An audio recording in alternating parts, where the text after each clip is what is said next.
الرجيم بسم الله الرحمن الرحيم فاسألوا أهل الذكر إن كنتم لا تعلمون آمنت بالله صدق الله العظيم. آئیے نبی اور آل نبی کی بارگاہ میں آواز بلند ہم سب مل کر کے درود پاک پڑھیں گے. پڑھیں الصلاۃ والسلام علیک یا رسول اللہ،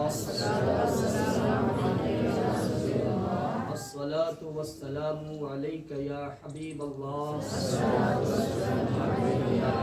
الصلاۃ والسلام علیک یا نبی اللہ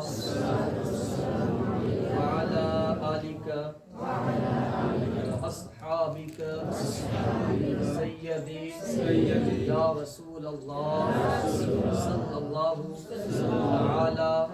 علیہ وسلم. برادران ملت اسلامیہ، ہم سب نے ایک مرتبہ درود پاک کا ورد کیا. درود پاک پڑھنا یہ ایک بڑی عبادت ہے اور اتنی اہم عبادت ہے کہ جہاں اس عبادت کو بندہ کرتا ہے وہیں پر اللہ بھی اس عبادت کو کرتا ہے، یعنی کہ اللہ بھی اپنے نبی پر درود پڑھتا ہے. خود اللہ قرآن میں فرماتا ہے. دوسری بات یہ کہ درود پاک پڑھنا ہر مجلس میں کم سے کم ایک مرتبہ اپنے نبی پر درود پڑھنا یہ واجب ہے، اور درود پاک کے پڑھنے کا ثواب بھی ہے.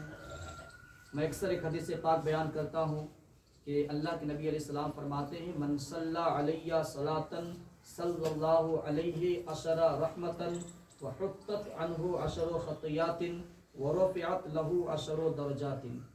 کہ اللہ کے نبی فرماتے ہیں کہ جس نے مجھ پر ایک مرتبہ درود پڑھا اللہ اس پر 10 رحمتیں نازل فرماتا ہے، اس کے 10 گناہوں کو مٹا دیتا ہے اور اس کے 10 درجوں کو اپنی بارگاہ میں بلند کر دیتا ہے.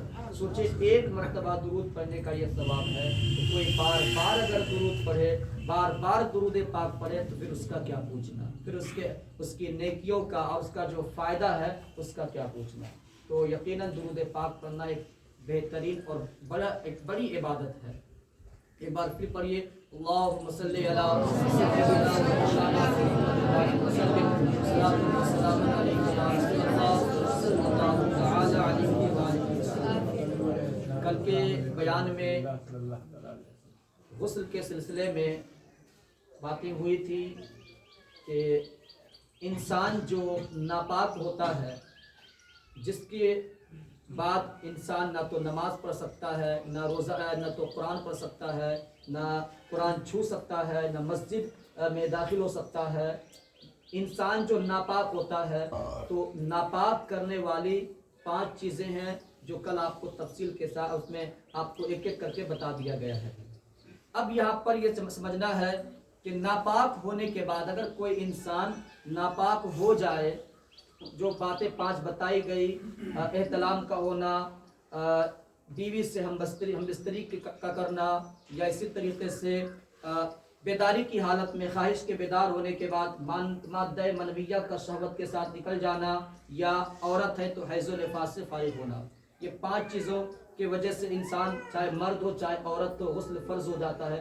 اب جب غسل فرض ہو گیا تو اب اس فرض غسل کو ادا کیسے کرنا ہے اور پاک کیسے ہونا ہے.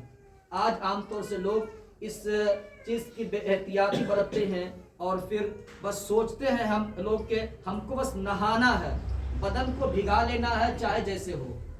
یاد رکھیے گا جو شریعت نے غسل کا طریقہ بتایا ہے، اگر آپ ناپاک ہو گئے ہیں اور ان طریقوں کو فالو نہیں کریں گے تو پورا دن ندی میں ڈوبے رہ جائیں گے، پھر بھی پاک نہیں ہوں گے، پھر بھی پاک نہیں ہوں گے جب تک کہ آپ ان طریقوں کو فالو نہیں کریں گے. اور جب پاک نہیں ہوں گے تو آپ پھر نماز پڑھیں گے یا قرآن پڑھیں گے یا مسجد میں آئیں گے، کوئی فائدہ نہیں ہوگا. تو شریعت نے جو بتایا ہے غسل کے سلسلے میں اس کو ہمیں سمجھنا ہے. اب ایک انسان اگر ناپاک ہو گیا ہے تو اب یہاں پر 2 باتیں یاد رکھیے گا. پہلے کہ آدمی غسل کرتا ہے یعنی نہاتا ہے تو 2 طرح سے. پہلا نہانے کا جو ایک سبب ہوتا ہے یعنی ریجن ہے وہ ہے ناپاکی کی وجہ سے، کہ چلو انسان ناپاک ہو گیا ہے تو چاہے ٹھنڈی ہو چاہے گرمی ہو چاہے کیسی بھی حالت ہو بھائی نہانا ہے ہمیں. ایک نہانے کا تو ریزن یہ ہے. دوسرا نہانے کا جو ہے وہ ہے گرمی کی وجہ سے یا طبیعت کے اچھا نہ لگنے کی وجہ سے یا کیا نام ہے کہ بدن کی صفائی ستھرائی کی وجہ سے نہانا. تو ایک ہے ناپاکی کی وجہ سے نہانا اور ایک ہے ایسے ہی نہانا. تو ایسے ہی اگر کوئی نہاتا ہے پاک ہے پہلے سے بدن اس کا, لیکن گرمی کی وجہ سے صفائی ستھرائی کی وجہ سے اگر نہاتا ہے تو اس میں جو فرائض غسل ہے اس کو ادا کرنے کی کوئی ضرورت نہیں ہے. لیکن اگر ناپاک ہے, ناپاکی کی وجہ سے نہا رہے ہیں, چاہے ٹھنڈی ہو چاہے گرمی ہو, تو پھر جو غسل کا جو طریقہ ہے اور اس کا جو فرائض ہے اس کو ادا کرنا پڑے گا. اگر ادا نہیں کریں گے تو پھر آپ پاک نہیں ہوں گے.